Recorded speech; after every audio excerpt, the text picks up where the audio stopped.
right. We will call to order this meeting of the Park City Board of Education today, Tuesday, December 15th at 4:01 p.m.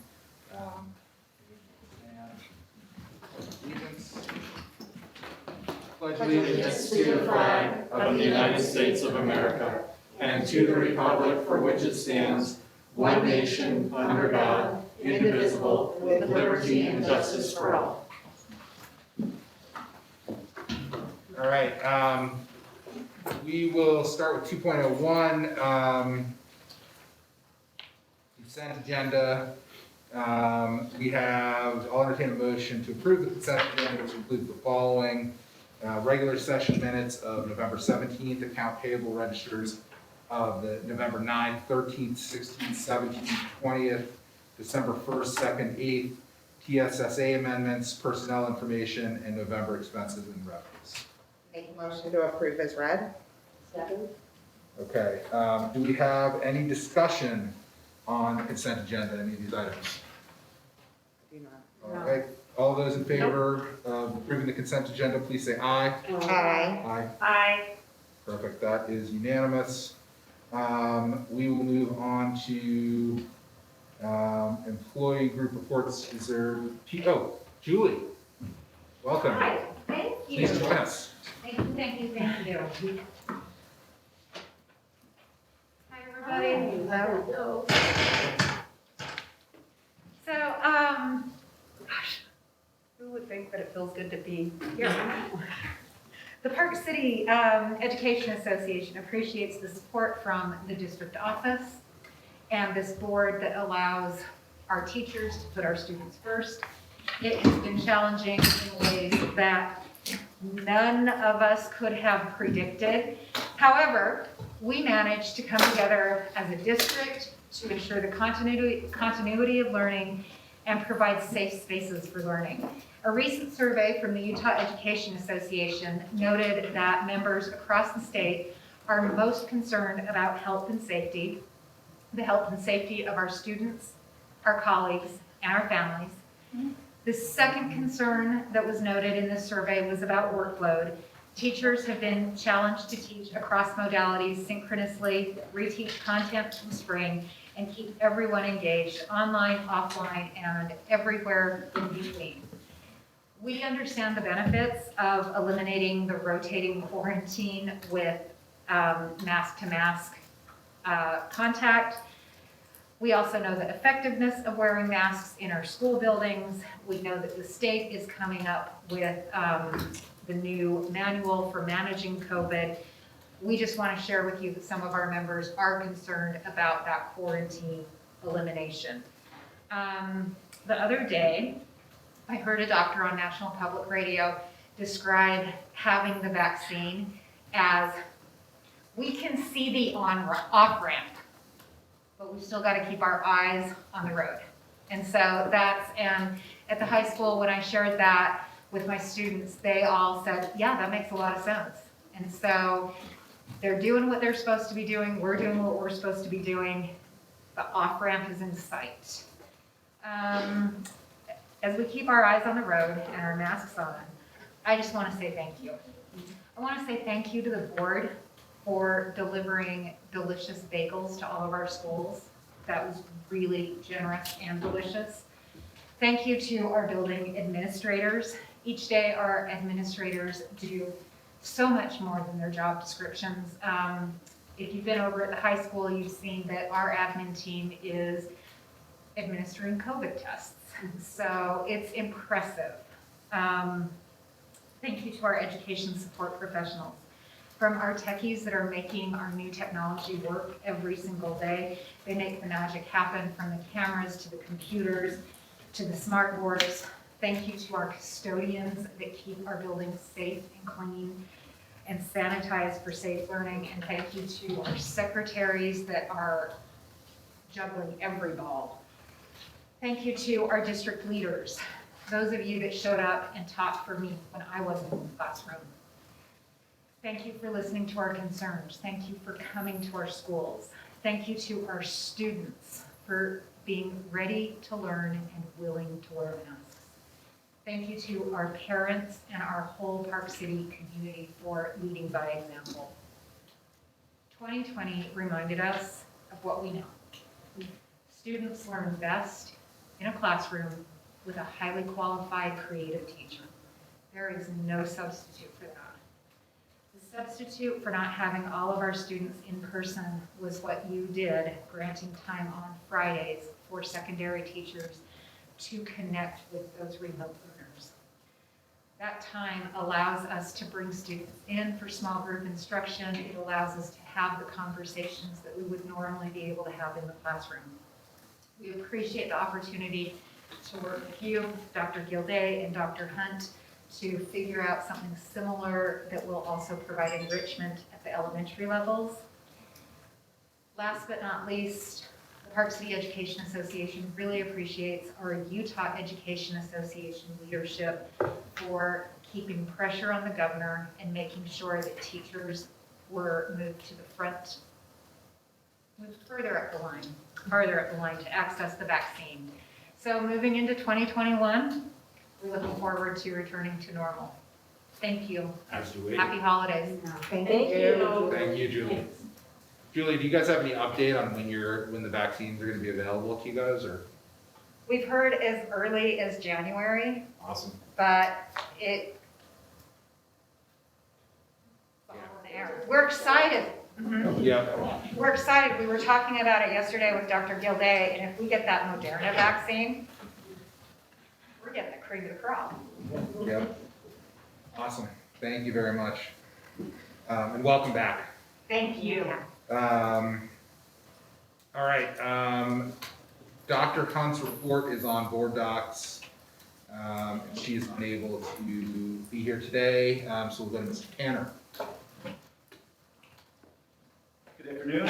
It's the ops update for the 15th of December, 2020. I'm pleased to report our operations still continue to run smoothly despite the many challenges that everyone is facing. And COVID does definitely dominate the operations world right now. We're getting stretched pretty thin. Our day-to-day mitigation procedures continue to be successful, keeping the numbers low in the school, as evidenced within our health depend model. We only have a handful of kids out in our high school in Treasure Mountain today, and we're very thankful for that. The state came out with some recent guidance for us regarding state quarantines and mask-to-mask exposure for our children. Unfortunately, they haven't converted that to written guidance yet, but we're operating under their verbal guidance, which we're confident in because we're seeing numbers similar to the state's numbers in terms of our operations. So that we've, for student positives in the classroom, if the children are mask-to-mask exposure, there's no longer a requirement for quarantine. Parents can always choose a quarantine.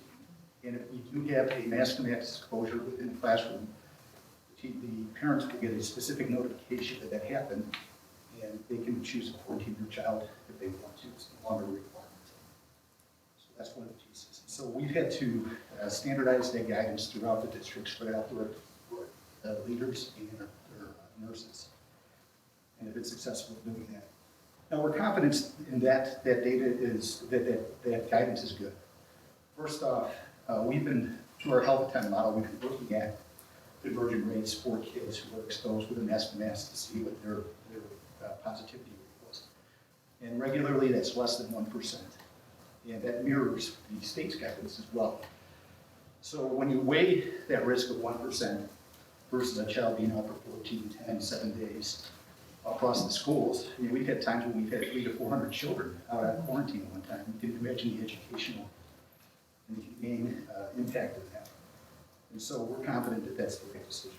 Again, parents can always choose to isolate their children if they choose. That said, there's also a concern within our teacher group, right? Do teachers have the same level of risk as do the students?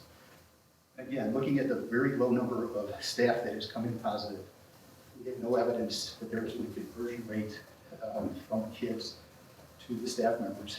Almost all of our quarantines, the positives within the school have come from outside exposures, and we can track those also within health. So we're confident that that's the right decision. we hear the concerns of our staff members. We also hear the concerns of our parents, but we're hoping that the state provides us written guidance here very soon, even though they've been slow rolling that on us.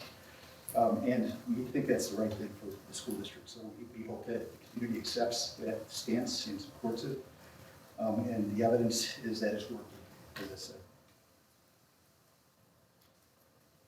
Give you an example of some other things that are just popping on our plate. The testing program that we're now conducting now with COVID testing at the high school 3 days a week and other times by appointment. We're doing that initially for our student athletes, and now it's been expanded to our staff members. It's also been expanded to any student who wishes to come back or staff member who wishes to come back at a 7-day point from quarantine. The program's been very successful, and I hope the board can appreciate that this was thrust on our shoulders the Friday of the week prior to Thanksgiving, when all the staff members were on the way out the door, with no additional funding, no additional staffing, no additional PPE initially, without even the tests in hand. And so we stood this up in the course of about a week.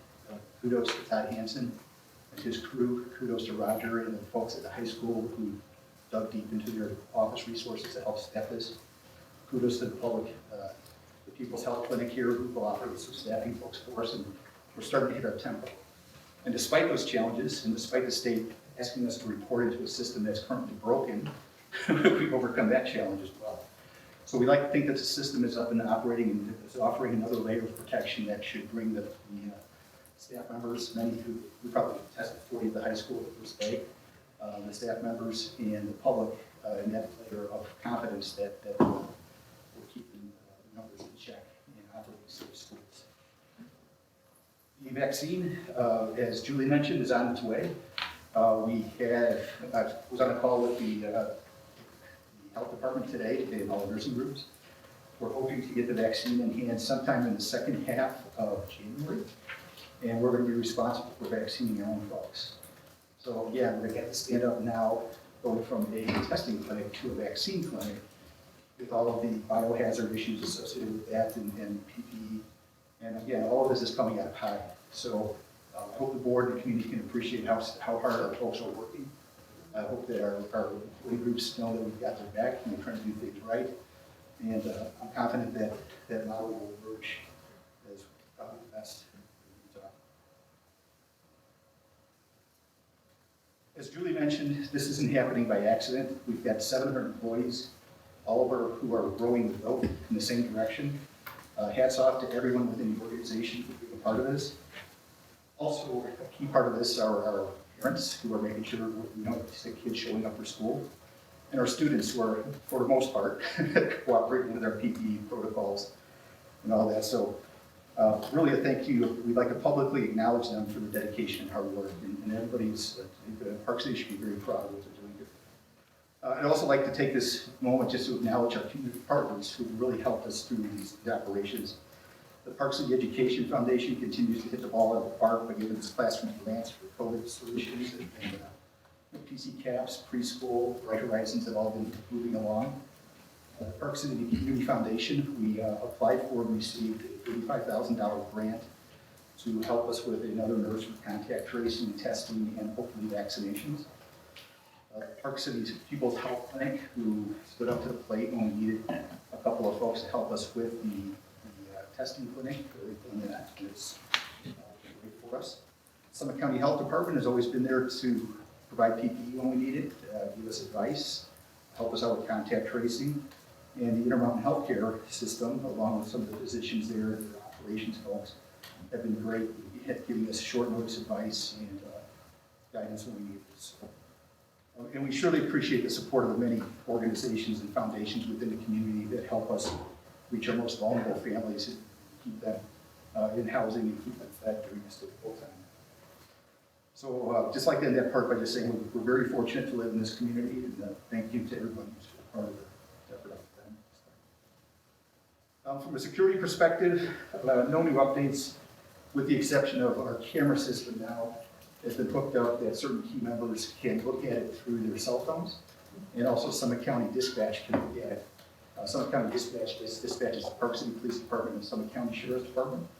So if we have an issue at a school, they can pull up the camera and they can direct their officers right into where this patient needs. So that's a real nice add. From a buildings and grounds perspective, the supply chain for PPE is firming up.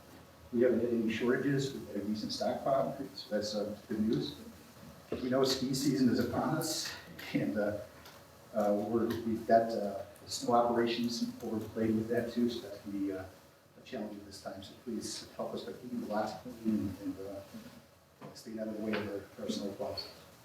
Also, Park City School District is now working with Park City Municipal Corporation and Deer Valley for agreements for occupying our lots during peak weekends for the ski season. Transportation, no new updates there other than our space available transportation is moving as best as we can. We've limited the number of children to 2 per seat, and we filled our buses up with space available folks to that point, and we're not going to move off that number until the risk is relaxed. And our driver numbers are solid enough to manage our operations reliably, so that's good news as well. Child nutrition services, we, as you know, we went to 100% free lunch and breakfast. We've noticed a 50.3% increase in breakfast served and a 31.1% increase of lunches served since we started that program. So hopefully that's hitting the sweet spot and keeping food in the bellies of our kids.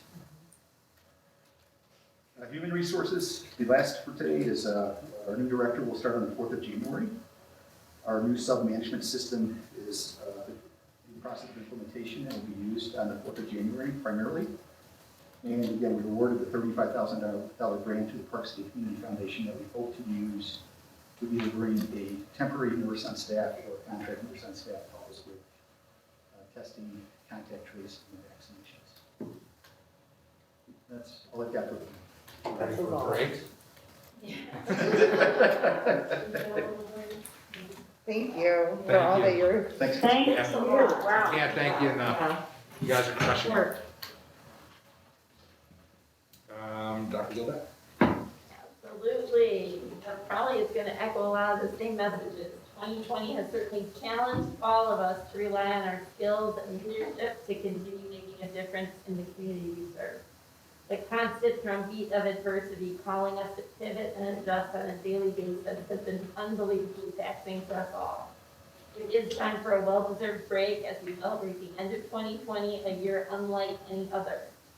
With this pause comes the opportunity to reflect on just how much we as a community have accomplished this year.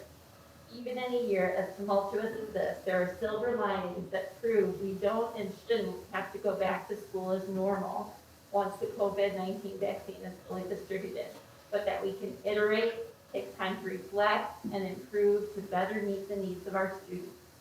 It's always amazing to see just how differently we all learn. There is no one way or the other. The diversity in learning preference, where individual strengths and weaknesses lie, the pace at which young people move through different competencies, their individual lived experiences, and so much more should inform how our education system responds to the needs of each young learner. And as we see glimpses into this new educational system of the future that meets students where they are, works with them as individuals to reach their full potential academically, socially, emotionally, and behaviorally, we can imagine learner pathways that include our parents as partners throughout the educational process and that provide enrichment opportunities, certifications, whole child preparation so that our graduates can succeed in all aspects of life beyond formal education. This pandemic has given us the opportunity to better understand the unique supports and structures each young person needs, whether they are in our homes or in our learning communities. And those understandings can't be lost in the pursuit of returning to normal. It's more important than ever to ensure the exact opposite occurs. We must continue leaning into these new learnings and use them to inform how we can transform learning for every single young person in our community and beyond. We are so grateful and thankful for the support of many partner organizations this year, including our Park City Education Foundation, Park City Community Foundation, Summit County Health Department, People's Health Clinic, United Way, with Principal Edmonston will be talking about our partnership tonight, Youth Sports Alliance, Summit County and Park City Municipal, in championing our students, our staff, and our community. As we take a collective breath during the holidays, let's also gear up for for what could be a transformative year for education, led by learner-centered communities like that of Park City. Thank you. Great. Mr. Ed? Good evening. Let me get my, gosh, I'm feeling pretty good right now. Hi, everybody. How are you? Good to see you. This is feeling kind of old normal. But I've been having to re-invite a meeting and have to do lots of things. And I'm gonna let her know, hey, Miley, we're on. So see if she's listening to me. There you are. This is Miley Yang. Miley Yang is the representative from United Way of Salt Lake. She is their school network director. So she has been their representative that's been working with us in this partnership, and she wanted to be a part of this activity.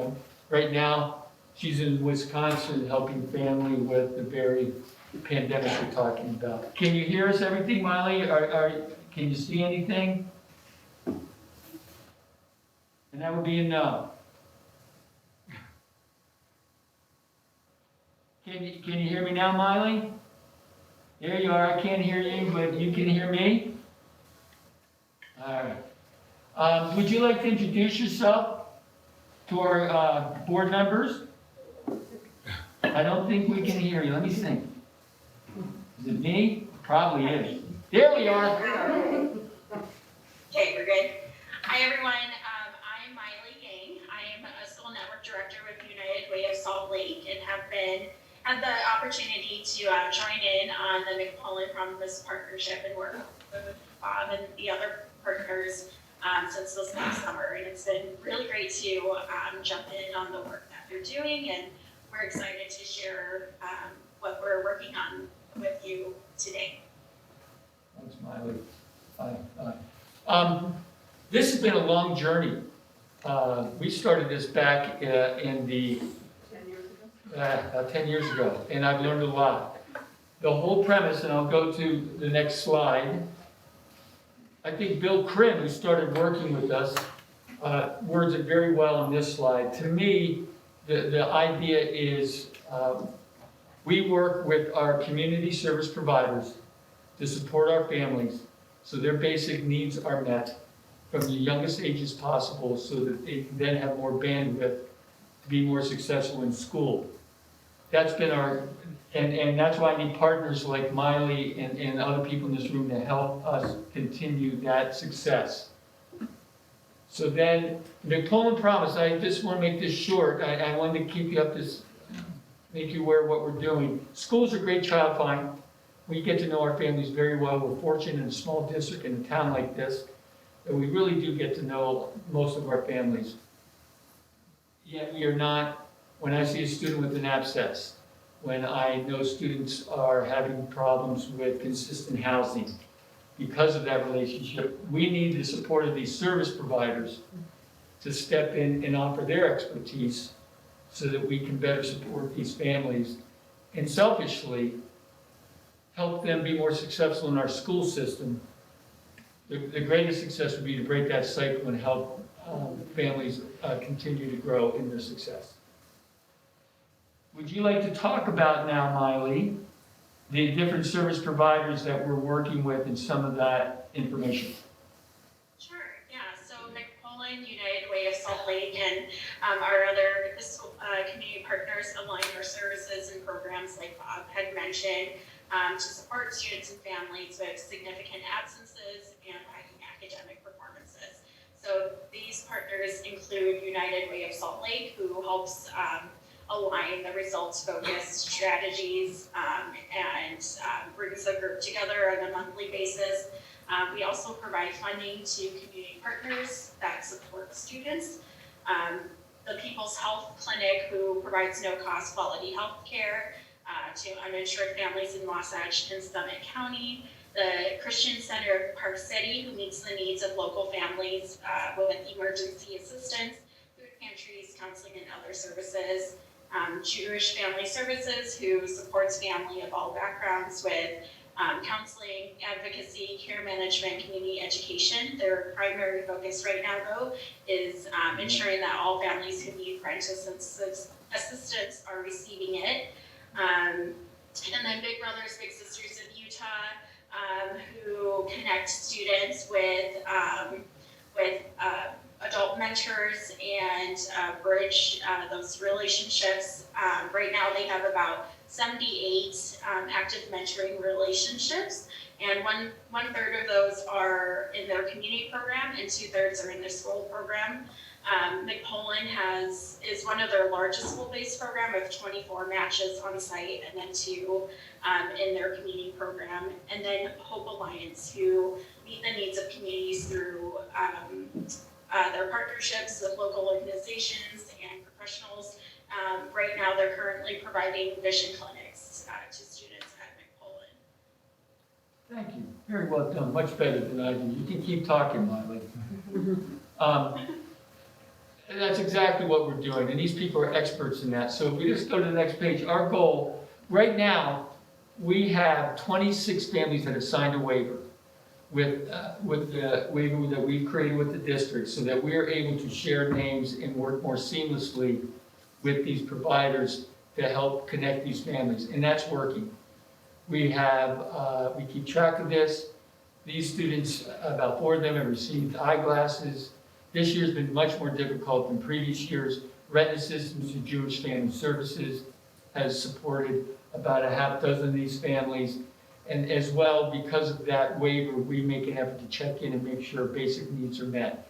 It is a hard activity.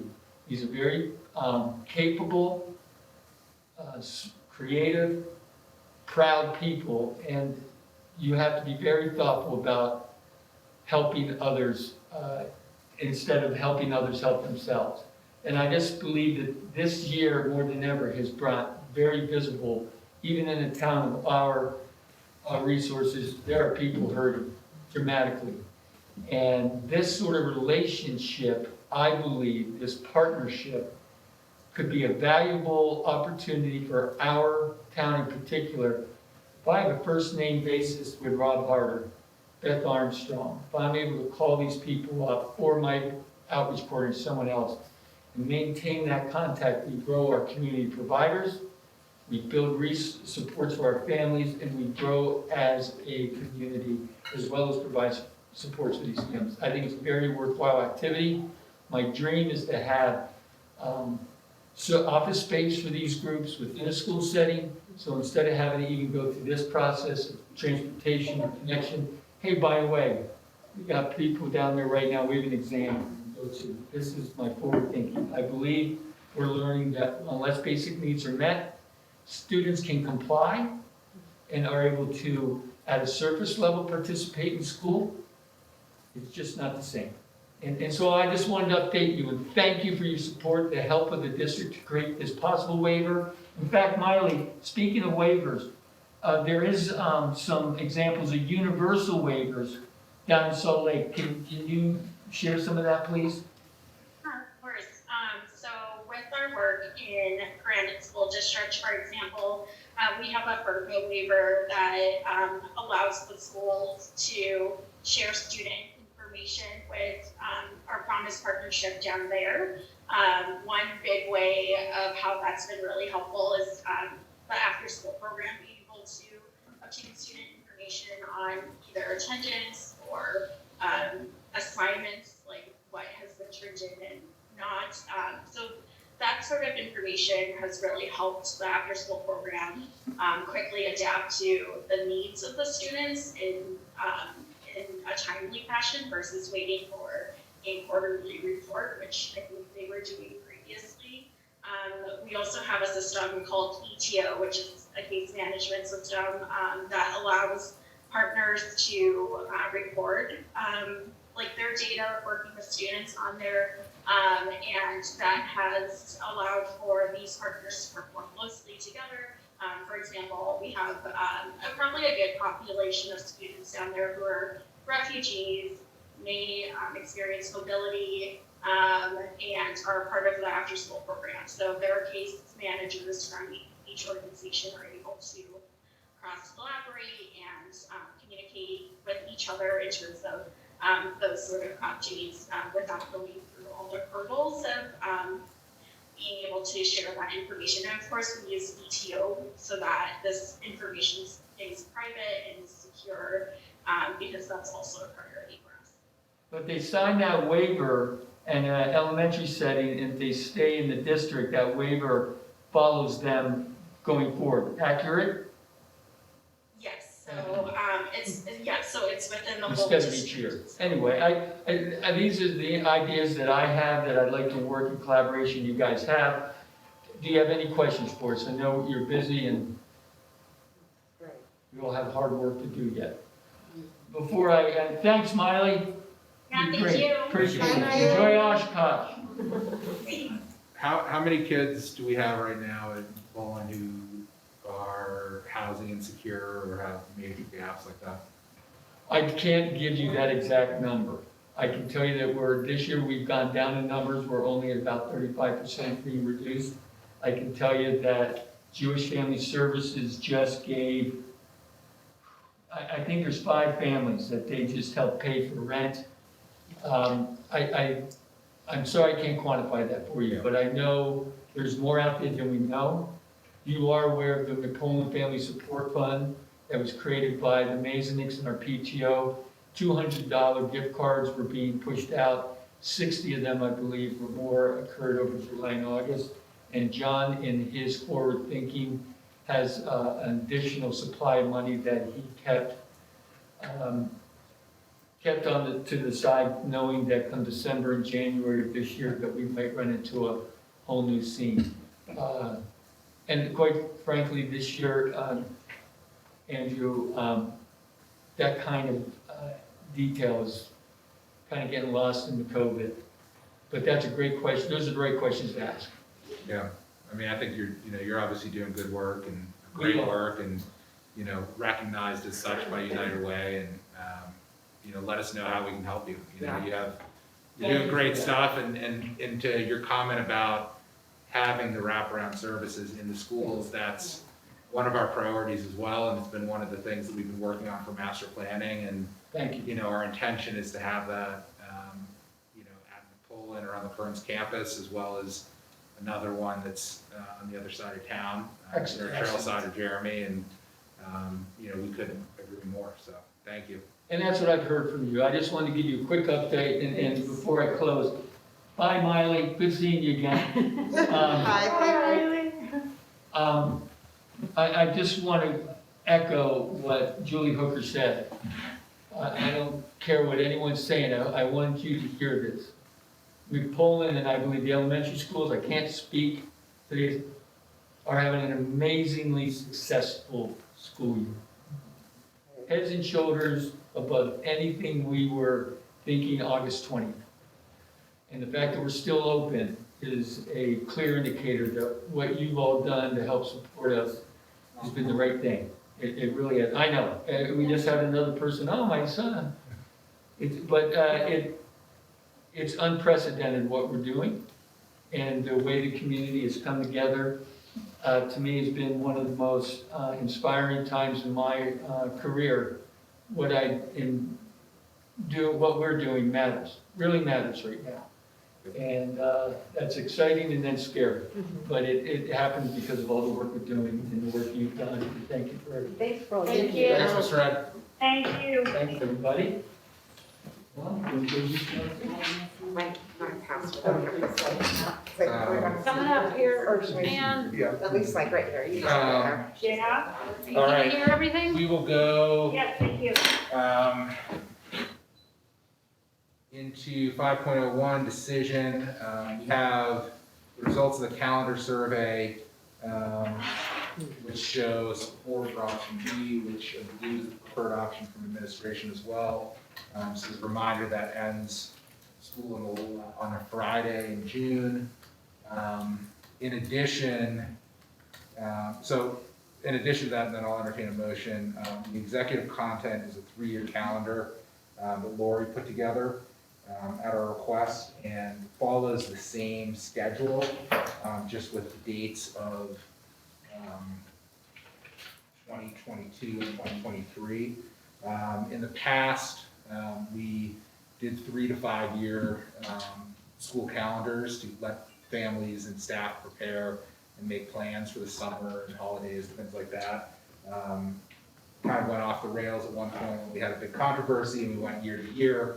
I think it would be great if we could move it back to a multi-year calendar so that we could affirm every year. And if we need to, we could always change. But that's what the 3-year Excel sheet is in the calendar there. So with that, I'll entertain a motion to approve calendar option B, and then we can have discussion. Make a motion to approve calendar option B. Second. Okay. Do we have any questions, thoughts, comments, concerns? This is what you said the teachers, this is the one they like? Yeah, it's good. I'm all It's for it. broken out right there on board docs. It gives you the percentages.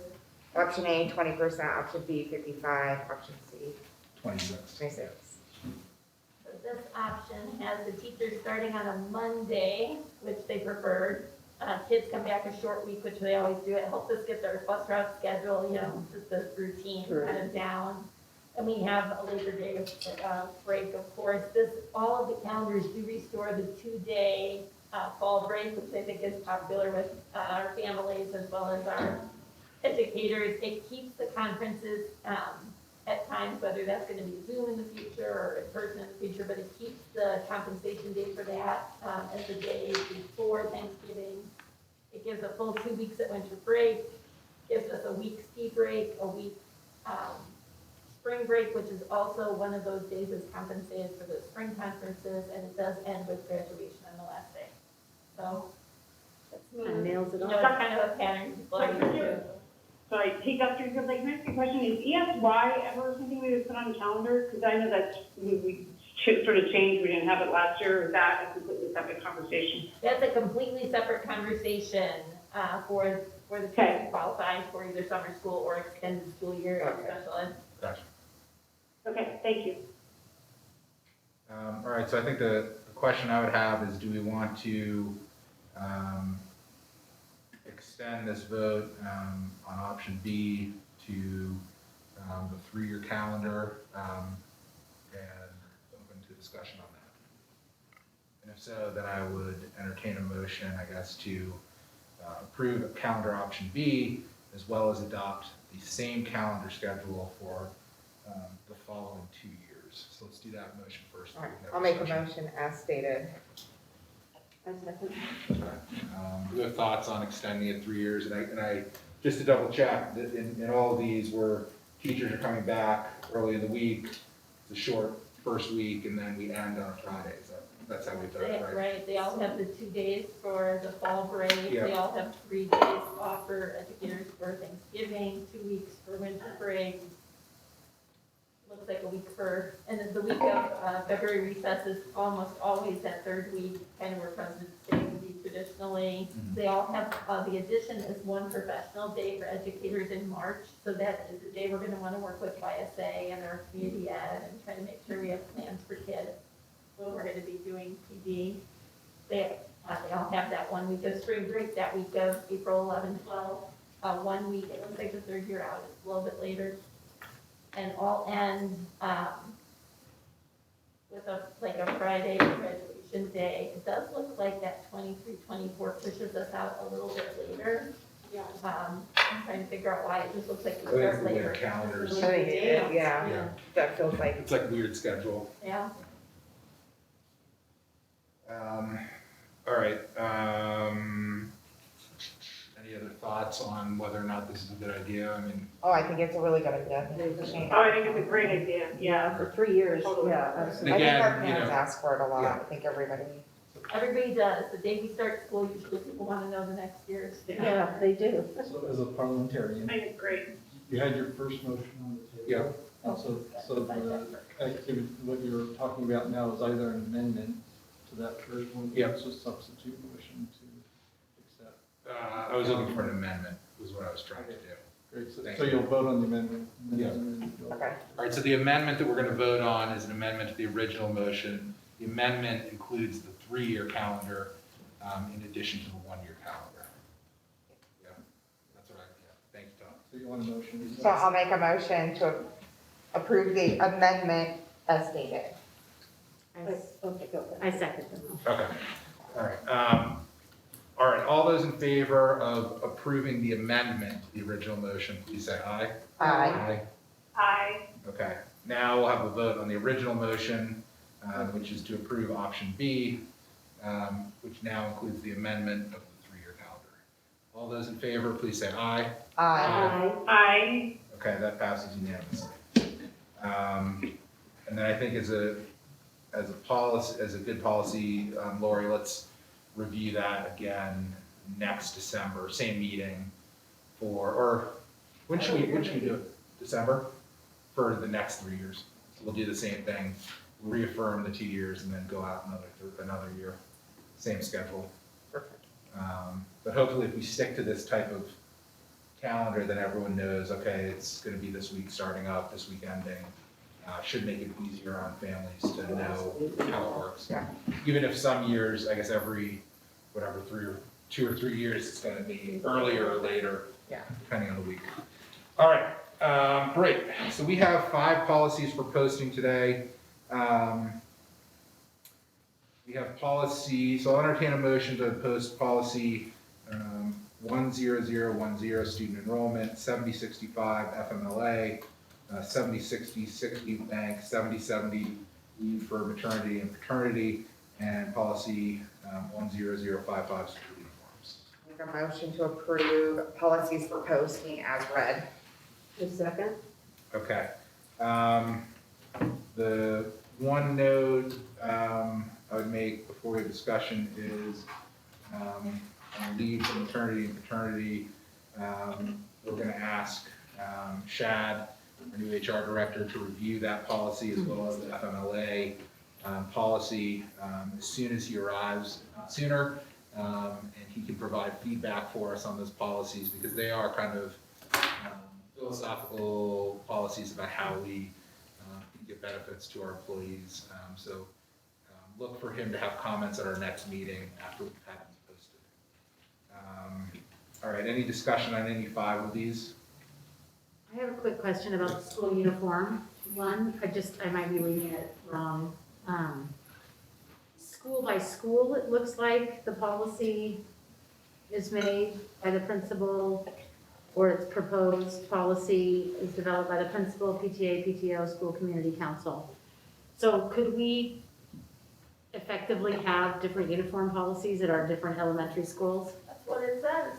Okay, That's what, it says that the board does not encourage or discourage, but that they authorize school communities to adopt policies on this at the school level. So it kind of covers some of our dress code stuff at the high school. But Okay. we really don't have uniforms at any of the schools, other than Right. jeans and t-shirt or leggings and flannel shirts. Mhm. Or jeans. Our typical ski gear or at high school. But nobody is required, obviously, to wear a uniform. yeah, I know. I don't ask that to get a requirement in there. I ask that more to get consistency across the district. It would probably be kind of Like, tricky. it shouldn't be something that every school, depending on what parent group, is it, because it's the SCC, PTA, PTO. I don't know.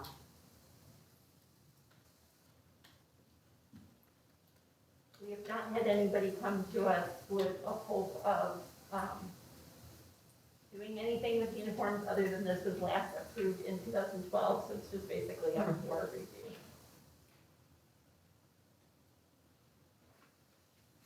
And this is just the state policy that we're, You know, usually when we see these in this format, it's really just what USDA has kind of put out as a standard, and I'm sure that there's a reason in Utah why it's by school versus by district, but I can research that, so I will do that. Okay, that would be great. Thank you.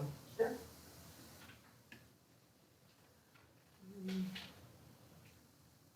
Okay, so we'll look into that. Any other questions? All right. All right, let's have a vote. All those in favor of posting these 5 policies, please say aye. Aye. Aye. Okay, that's unanimous. We have 6 policies for adoption. I'll entertain a motion to adopt policy 7130 sick leave, policy 9015 patriotic education, policy 9026 vending, 9027 child nutrition, 9065 volunteers in schools, and 10070 anonymity of student witnesses. Make a motion to adopt policies for adoption. I second. Todd, do we have any feedback on any of these? No? Lori, did you give Okay. Any questions on these 6 policies? All right. No. All those in favor of adopting these 6 policies as read, please say aye. Aye. Okay, that Aye. passes unanimously. We will move on to, do we need a 2-minute break or can we go to public comment? I think let's go to public comment. All right, Lori, do we have any public comment today?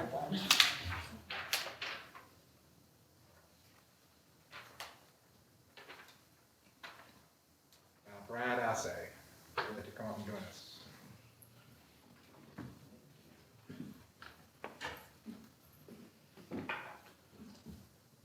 Go ahead and pass this around. This will be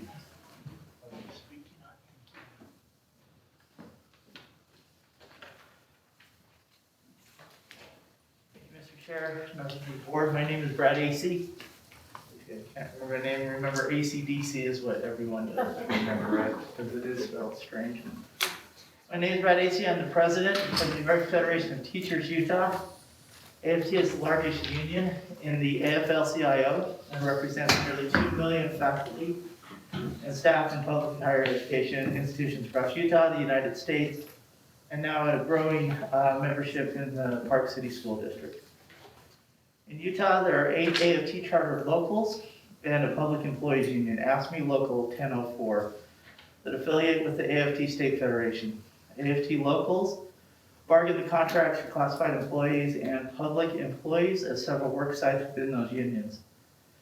In addition, union leaders represent workers in employment-related issues in school districts, colleges, universities, and municipalities. The first AFT local in Utah was organized in 1919 in Ogden, Utah.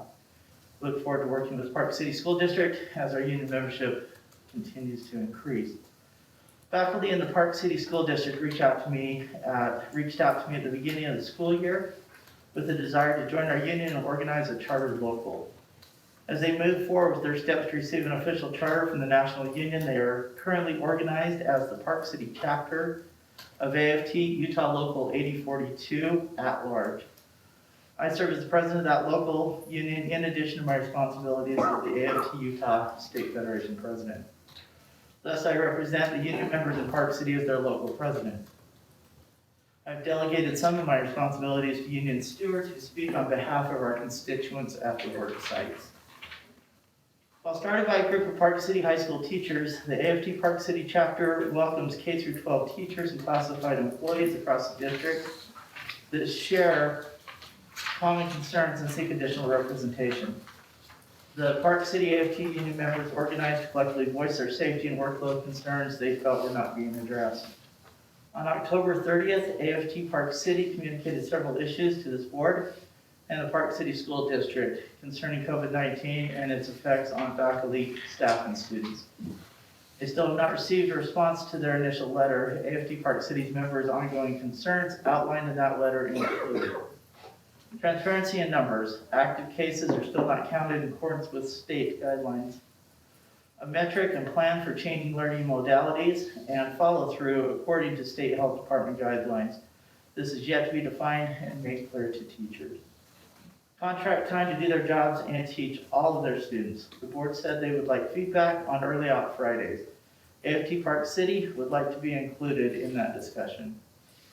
In addition to ongoing concerns, AFT does not support the effective immediately mask-to-mask quarantine changes the district made 2 weeks ago. The current Utah school manual and CD guidelines do not support these changes at this time.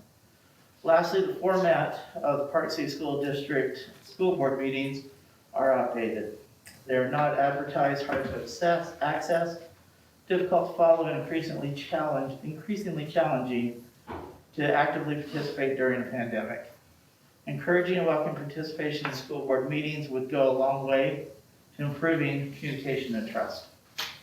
On behalf of myself, union stewards, and the union members in Park City School District, we respectfully request that the school board and district administration first acknowledge and respond to AFT Park City's request in the letter dated October 30th.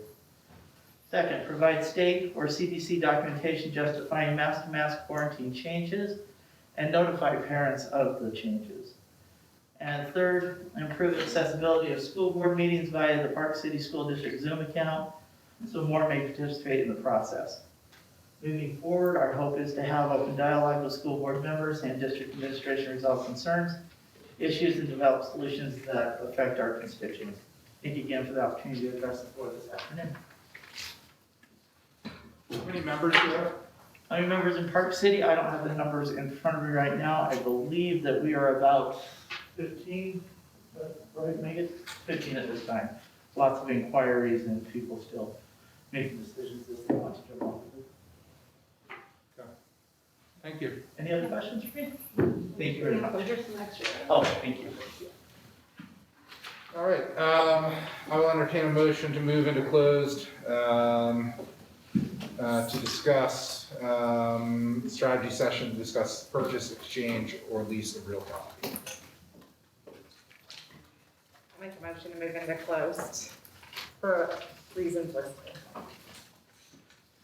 I second that motion. Great. All right, I'll just go around and ask Wendy, do you approve?